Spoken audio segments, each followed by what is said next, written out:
Welcome to The Explainer. Today we're diving into the fascinating, chaotic, and, let's be honest, incredibly messy psychology behind why we just can't seem to stop obsessing over our exes. If you've ever found yourself staring at your phone at 2 in the morning, endlessly debating whether to send that I miss you text, well, you are definitely not alone. We're going to break down the deep emotional psychology at play here, and we'll unpack the incredibly powerful concept of loss value that secretly drives this whole behavior. Right out of the gate, I've got a question for you, and I want you to be brutally honest with yourself. Are you longing to go back to a past relationship because of a deep, authentic love for that specific person? Or is your desire really just rooted in a void of loneliness? It's a tough question to sit with, but as we're going to see today, the difference between actually missing a person and just missing the comfort of a relationship is absolutely monumental. Section 1: The Chemistry of Heartbreak. Let's look into why we are literally wired for pain. Okay, let's dive right into this. To really understand all this emotional turmoil, we have to look at the neuroscience. We so often beat ourselves up for running back to an ex, right? We think it's a sign of weakness or that we just have zero willpower. But actually, scratch that. It's a heavily documented behavioral phenomenon called relationship churning. It happens to teenagers, it happens to married couples, it happens to everyone. And it happens because our brains are quite literally fighting against the separation. The biology here is absolutely fascinating.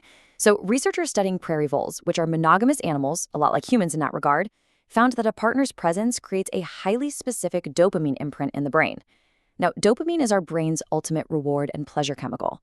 When you go through a breakup, your neurochemistry is still completely calibrated to that specific person. You aren't just feeling sad, you are literally going through a chemical withdrawal. When you reach out to them, you are quite literally relapsing. And adding fuel to that chemical withdrawal fire is a massive psychological loss of identity. There's this concept called self-concept clarity. It's basically your sense of knowing exactly who you are. Research shows that anxiously attached people, in particular, tend to adopt their partner's attributes to increase intimacy. So when the split finally happens, that clarity completely shatters. It genuinely feels like losing a limb. This severe loss of identity drives a panic search for a quick fix, getting back with the ex just to feel whole again. Section 2: The Trauma Bond Trap. Now we're shifting focus to the darker, manipulative cycles of relationship churning. Think about how psychological abuse operates. It's often completely invisible. Under the conceptual framework of narcissistic abuse, this is actually mapped out as a form of domestic violence. But instead of physical force, abusers use coercive control, emotional domination, and learned helplessness. The victim gets trapped in this relentless cycle of tension, an explosion, and then a manipulative honeymoon phase. This creates a trauma bond that feels literally impossible to break. The dependency isn't an accident, it is meticulously manufactured. And if you try to break free, you might get hit with a terrifying manipulation tactic known as hoovering. Yep, it is named exactly after the vacuum cleaner, because it's when an ex literally sucks a victim back in just to secure their own narcissistic supply. We're talking grand statements of love out of nowhere, completely fake remorse, future faking by suddenly promising marriage or kids, or even dark stuff like emotional blackmail by faking a crisis. Make no mistake, it is a highly calculated act, not a sincere attempt to fix things.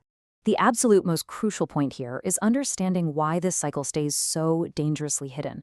There are massive factors at play: the normalization of toxic behavior, multicultural myths, isolation, and deep-seated shame. Even well-meaning friends might say things like, well, they seem so nice, why don't you just give them another chance? And that just reinforces the victim's entrapment. Section 3: Anxious versus avoidant cycles.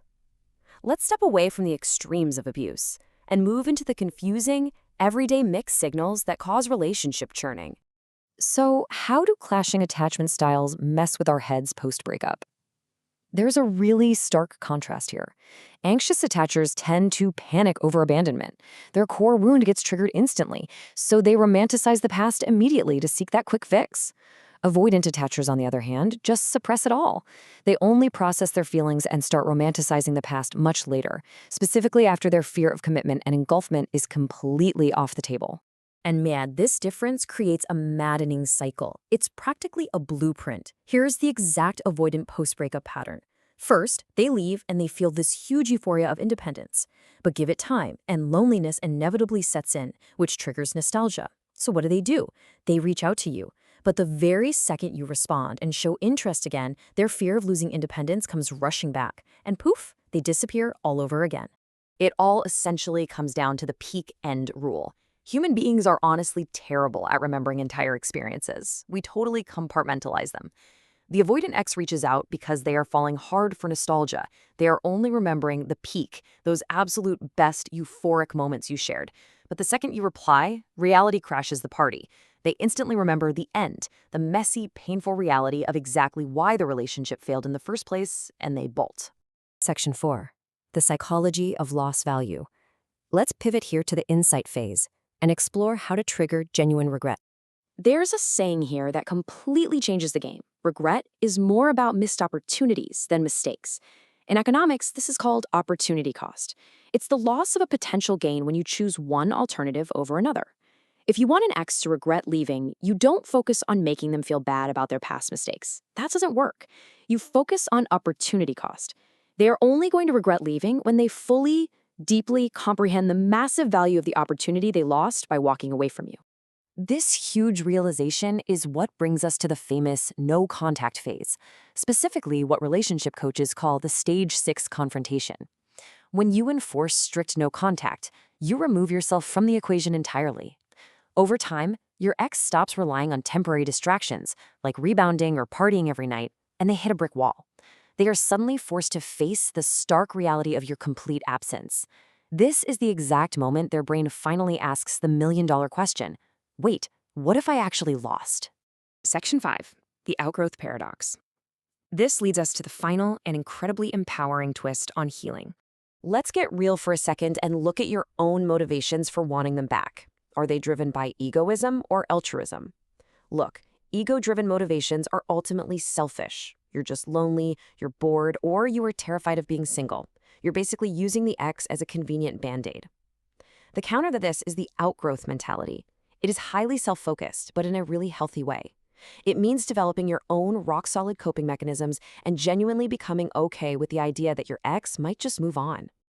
And this dynamic captures the absolute ultimate secret of post-breakup psychology, the outgrowth paradox.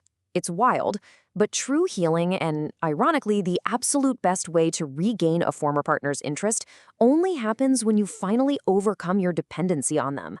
When your world stops revolving around what they're doing and you outgrow the need for them, you build immense personal value. You literally become the ultimate missed opportunity. Which leaves us with one final, incredibly provocative thought to ponder. Once you've actually done the heavy lifting, once you've broken that dopamine addiction, seen right past the toxic trauma bonds, recognized those exhausting avoidant loops, and built your own incredible emotional stability, do you even want them back? Or have you finally realized that the ultimate prize you won out of this entire messy breakup wasn't your ex at all, but your own glorious independence? Think about that. Thanks for joining me on this explainer, and I hope it gave you some powerful new perspectives to take forward.